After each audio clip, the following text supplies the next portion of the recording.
My name is Anibor Kragha. I'm the Executive Secretary of the African Refiners and Distributors Association, ARDA.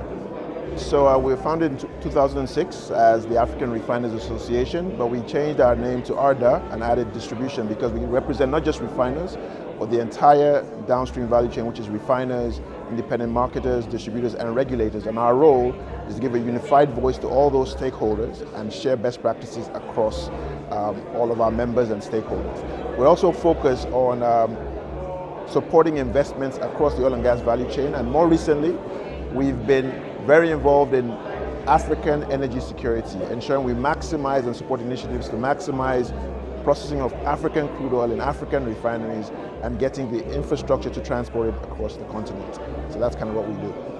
Well, I think the fact that we had the regulator here for the upstream here to actually set the tone, and also in my interaction, I interact a lot with the authority. In fact, the authority in Nigeria, NMDPRA, is just became an executive committee member of ARDA. Having regulators sets the tone. Remember I said on the panel that at the end of the day, if you really want to progress and get to investments and funding of investments, you have to follow certain things. The first is ensuring that you have clear regulatory frameworks that support the investments over the investment horizon. And having the regulator here, very strong message that Nigeria has, and also sharing those fiscal incentives and presidential directives that show that Nigeria is open for business from a regulatory standpoint.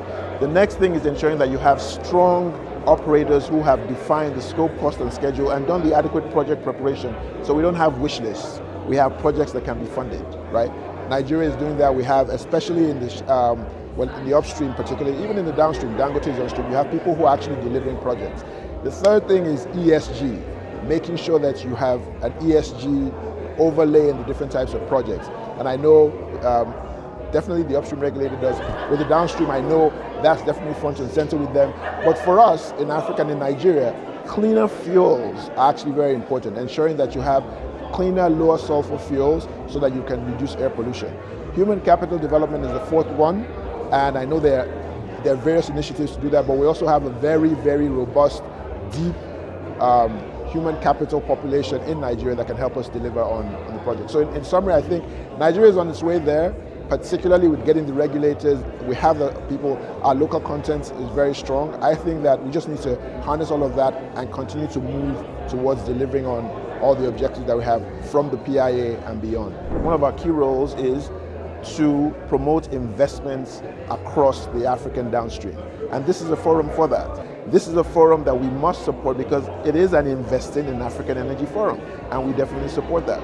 So, but our role is to always bring to the forefront the role of the downstream in supporting that, ensuring that things like refining, terminals, depots, pipelines, CNG, LPG are at the forefront of investment discussions. And we're talking about how do we continue to collaborate on this balancing energy security and energy transition? What are the sources of financing? So fora like this, where I can engage with key folks, key stakeholders, are definitely important, and we definitely will always support that.